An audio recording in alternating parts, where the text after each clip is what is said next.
again. You have so give her a warm welcome. And do you want this microphone or just something? I'm good. They got me. Oh, yeah, you're good. She's right. Okay. I'm just really Okay. loud. Nice work. Me too. You can ask him. He will. Is she loud? Oh, yeah. Just a little bit. Just a little bit. See, I was a kindergarten teacher in my former life, so Oh, you yeah. have to be loud. Yeah, have to be loud. Yeah. Hi guys, as you heard, my name is Jami Sullins. I am a superstar director, and I've been hanging out with this crew for over 15 years. So just a little bit of experience and a little bit of know-how on what we're talking about today: customers, parties, and follow-up. Now here's the thing, they asked me to talk to you guys about simplicity, and I was so excited because guys, I have my systems down. Like, I know what I do, and I could easily teach all those systems. So I wrote it all down, and I recorded the speech, and I sent it into corporate, and I was like good to go. And like 2 days ago, I went, but wait, that's not gonna work. Because what is simple for me might not be simple for you. So 2 days ago, I scrapped it. I rewrote my speech. So that's why I have to have these cards, because I literally wrote this 2 days ago, and while they were up here speaking this morning, every once in a while I'd grab one of my cards and I had a pen and I'm like, oh, I gotta say that too. So bear with me. No rehearsal here. We are winging it, but sometimes that's just how you gotta roll. So back to something we talked about earlier, simplicity. What is that? And simplicity, said on the screen earlier, focus on what matters most.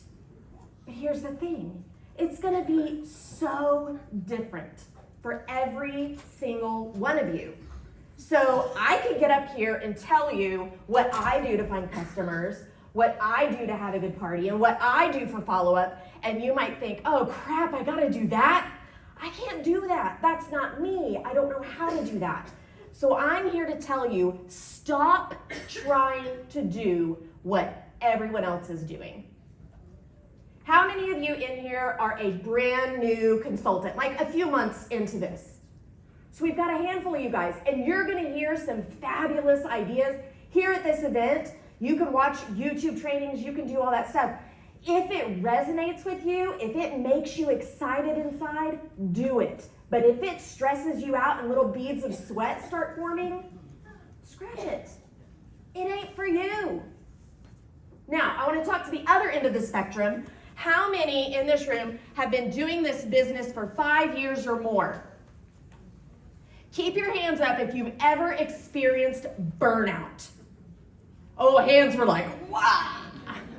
I have a feeling you guys have felt that burnout because you're trying to do things that aren't for you.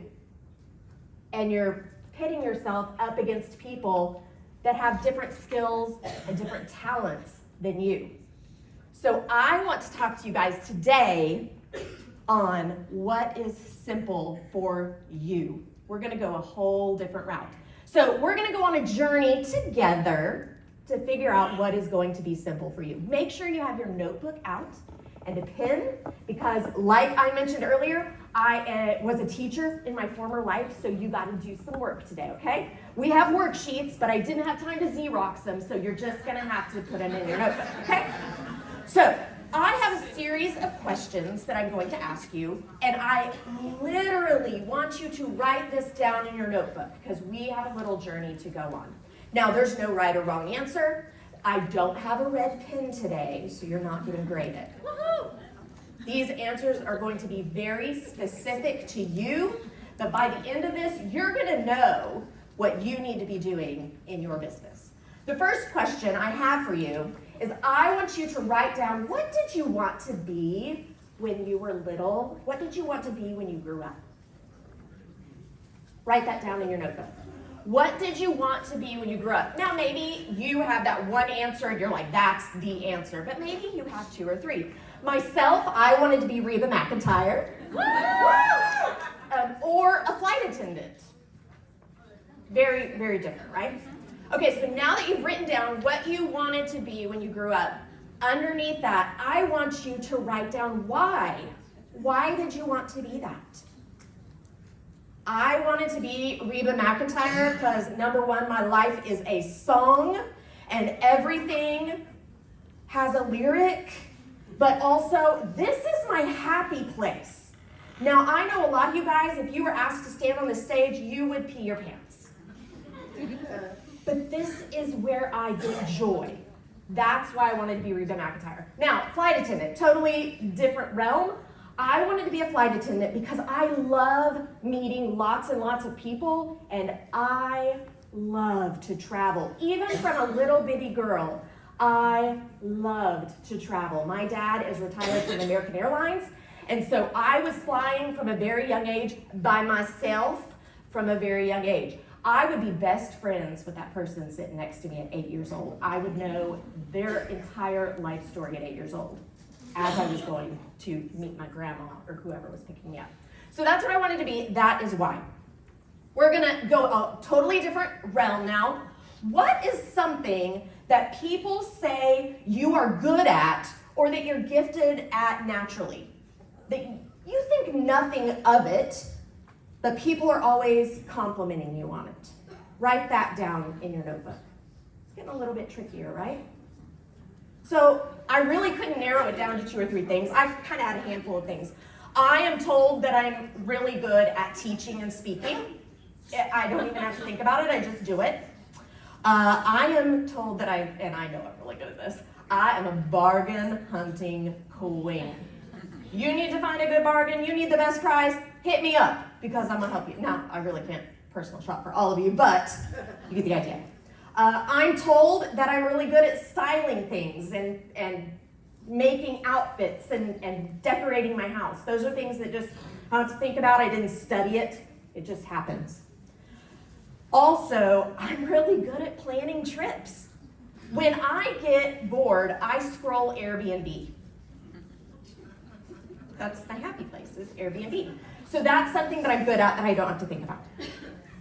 Okay, the next thing I want you to write down, if you were given a free day, you didn't have to answer to children, you didn't have to answer to a spouse, you didn't have to answer to a budget, what would you do in that day? Write that down. Write that down. I would be shopping or traveling. It's kind of hard to travel in just one day. I really need a week to make good on that. So I would probably be out shopping and looking for some really cool bargains. So now look at the things on your list. Are there any things in common here? Do you see a pattern? Are there a couple things written down a couple times? Usually 2 or 3 specific skills appear when you look at these different things. I believe that this is your calling. And I believe that those 2 or 3 things are what you need to be doing. If you're doing those things or focusing on those things, things will be simple because it's what you do naturally and it's what you do well. So here's the tricky part. How do we work that into finding new customers, having parties, and doing follow-up? And we're gonna go through that. So here's the thing. I see majority of females in this room. When someone asks you to tell them a little bit about yourself, we typically say our name, if we're married or not, and our kids. But what else? There's way more to you than just your spouse and your mothering abilities. A lot of us want to talk about our job. Maybe you talk about Scentsy, and that's fabulous. Maybe you have another job, that's fabulous. But you are more than your job, and you are more than this business. There's more to you than that. So that's what we're going to look at. How do you bring in all those things that make you you and use it as an asset to this business? First, we're gonna go into customers. How do you meet new customers? Here's what I'm gonna tell you to do. And it sounds kind of counterintuitive. Stop trying to sell your products. Quit it. Quit going up to random strangers and just handing them a sample. You're killing your business counterintuitively. You think you're doing something that's going to help, but walking up to a random person and shoving your business in their face is not how it's done, friends. We're in a relationship business, and that's what I want you to start doing, is focusing on relationships. Start with the people that you are naturally surrounded with. If you're a mom, you are naturally surrounded by other moms. That's where you start the relationships. We have a lot of casual relationships like that. I'm a Target shopper. I know my favorite cashier by her first name. I know how many kids she has, and I know what part of town she lives in. It's not because I'm a creeper. I mean, it's because I've gotten to know her. And we've had little conversations here and there. That is a relationship. Relationship does not mean friendship. And friendship is a relationship. But just because you have a relationship with someone doesn't mean they're your bestie. I'm not going to call her up and see if she wants to go have a cocktail. But if I see a brand new Scentsy product, now that I have a relationship with her, I can say, oh my gosh, have you gotten your girls anything for Easter? Because you got to see this adorable, cute little bunny. So I did the relationship first, and then I shared the product. I'm not shoving it in her face to buy it. We buy based on emotion and connection. So that's what you need to be focusing on. Look around you. Focus first on those daily interactions that are already in your life. People at work, if you have a job outside of Scentsy, at your church, people at your kids' sporting events, or the cashier at Target. Think of those people, and you could be writing some names down while I'm talking. I'm fine with that. When you think of people that you would like to get to know a little bit more, focus on that, guys. That's what we need to be doing. But if you feel like, I've already talked to all those people, and maybe you burned some bridges because you did shove it in their face, and they're anti-Scentsy now. First of all, you can fix that. Build a relationship with them.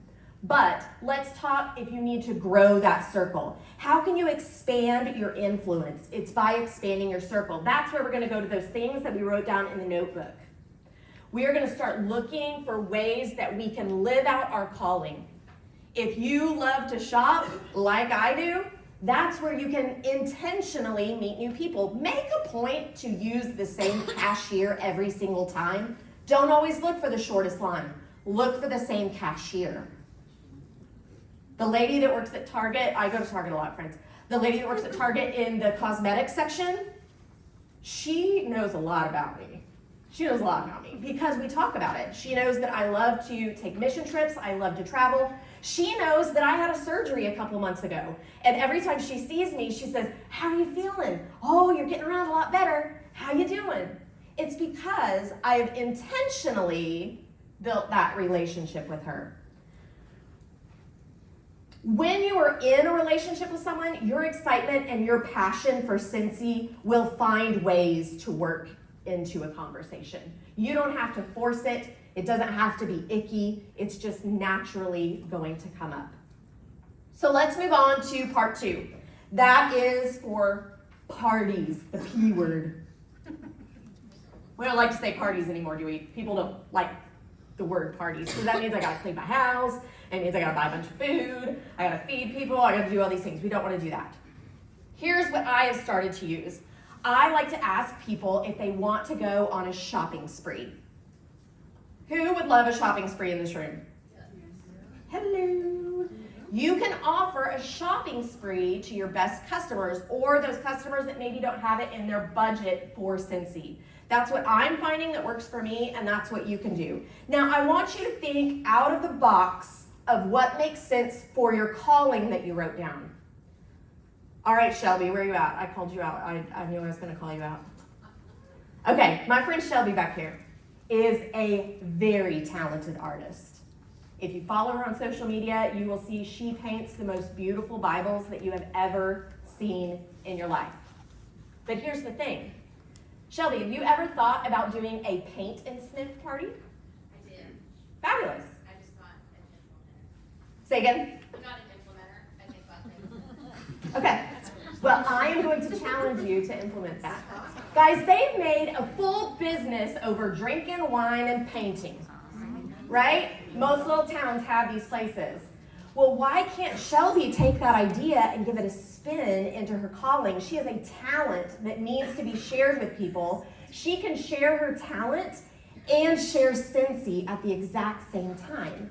That's what I mean about bringing your calling and your talents into your business. I am a girl that loves to sip. Coffee in one hand, wine in the other. I'm sipping all day. So I love to have sip-in shops at either my favorite winery or my favorite coffee shop. It's low-key, it's chill, it's casual, but it's something that I love that brings me joy that I can implement into my business.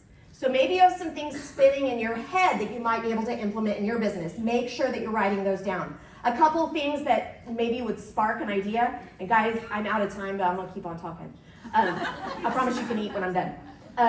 Think of happy hour after work. You have a captive audience. They're already at work. If you like to sip a little wine, bring some cheese, and say, hey, hang out in the break room for 10 minutes. You can work that in. You could do work time lunch dates as well. Captive audience again. Bring in some sandwichy stuff or whatever. If you love to cook, use that as an opportunity. Share it at lunchtime. If you are a stay-at-home mom, do this on play dates. Set up a play date so mom can have some time and the kiddos can have some time. Find ways that work in your day-to-day life. I want you to think about what you enjoy while you're shopping and do that. Let's talk about those of you who do a lot of bag or basket parties, online, Facebook, or social media. The main thing I want you to focus on is getting your face in front of people. Oh my God, don't tell me I have a camera in front of me, I'm not gonna do it. Get over yourself. Because here's the thing, people don't want to look at someone that is perfect. People don't want to look at someone that knows the exact words to say. People want to interact with someone that is real, that is like their sister, if you like your sister, or that's like your best friend. They want someone that they would hang out with, and that's how we build relationships, even if they're not standing in front of us. If you get a camera in front of your face, or at least a selfie of you smiling with a product, it is going to sell a product better. Stop selling it and share it instead. That's what I'm talking about. Do what makes sense for you. Make it about your talents, and it will show. I am talking way too long, so we're gonna zip through follow-up super fast. The main thing I want you to know is how important follow-up is. It's huge, guys. Did you know that if you increase your customer retention by just 5%, that your commissions will increase by 30%? Just doing a little bit of customer retention is gonna make big, huge differences in your paycheck. Also, you have a 60 to 70% chance of selling again to someone that you've already sold to over a 20% chance of selling to someone that has never bought from you before. That means it's way easier to sell to people who have already bought from you before. So you need to be making sure that you do follow-up. So I have a really quick story about relationship. You guys have heard me say that a lot of times, relationship and follow-up. I love fancy nails, but I'm super cheap. I told you guys this. I ain't going to the nail salon every week or two to get my nails done. And I found a direct sales company that does these really fun nails. And I love them, and I love the product. And I went on Instagram, and I found a girl that made the cutest videos, and I placed a really big order with her. And guess what she did to thank me for that really big order? Not a diggity dang thing. Nothing. I heard nothing from her. And guys, it pissed me off. I'm like, I don't know how much money you made off of me. You ain't even got time to say thank you. Never bought from her again. Went back on the market. Guys, I looked for another girl that sold these nails. Same thing. Found another one on Instagram. Same thing happened. Bought a bunch. Nothing. So I went to Facebook and I was like, yo, friends, help me out here. I like these nails. I want to buy them, but I want a consultant that really does things. And someone was recommended to me. Instantly, I asked her a question on Facebook. She had all the answers for me. She was showing me what I might like. She was doing this or that. I recommended that girl to like 10 other people just because she built a relationship with me. I've never met her. She lives in Maine, but she built a relationship with me just through chit chat. It is not hard to do follow-up. It's just taking the time to thank someone and to keep them updated. Do not ever tell yourself that you're bothering someone. If you are not sharing new stuff with them, you're not doing your job. Change your mindset there. So follow-up is going to look different based on your gifts and your lifestyles. Also, it can and it will change. I used to do a lot of happy mail, and my penny pinching, I was making sure I was saying that right, penny pinching husband over here was like, chickadee, you go to the post office a lot. You spending a lot on postage. But I love doing that because it was cutesy, fun stuff I could pop in the mail. I'm not doing it anymore. I'm going to Project Broadcast. Did you know that they can hear your voice on Project Broadcast? You can record voice messages on Project Broadcast. There's also something that I love called Sly Broadcast. It's called a ghost dialer, friends. You don't have time to get stuck talking on the phone. I mean, we all know that's how you build relationships, but we're also focusing on time here. You can record a message, send it out to 200 people at the same time. It automatically skips dialing their phone and goes right to their voicemail box. Sly Broadcast, your best friend. Those are things that are going to make a big difference. Like I said, your face is important. Your voice is important. They're going to hear your inflection, your intonation, and get to know you. Hearing your voice is super, super important. Be yourself, be imperfect, and be real. So I'm going to wrap it up real quick. We're going to go over a couple things that I already said. Simple does not mean basic, but it can if that works for you. Simple just means that it's easily done or presenting no difficulty. So that's going to be different for every single one of you. What's easy for one is going to be hard for the other and vice versa. I want you to focus on the things that bring you joy, the things that you are naturally good at, and the things that excite you. So, I'm a teacher, you have some homework, but you get to do your homework while you're eating some lunch, okay? We're about to go to lunch. What I want you to do on our lunch break is share with your friends and brainstorm how the things that you wrote down, how your calling can work into your business. And if you are alone today, if you were one of those few people that you are alone today, your homework is to expand your influence. Because you're going to make some new friends and you're going to get to know new people so you have some people to brainstorm with. So raise your hand again if you've ever been burnt out. Keep that hand raised if you're ready to get over this and excite your business again. Give her a round of applause.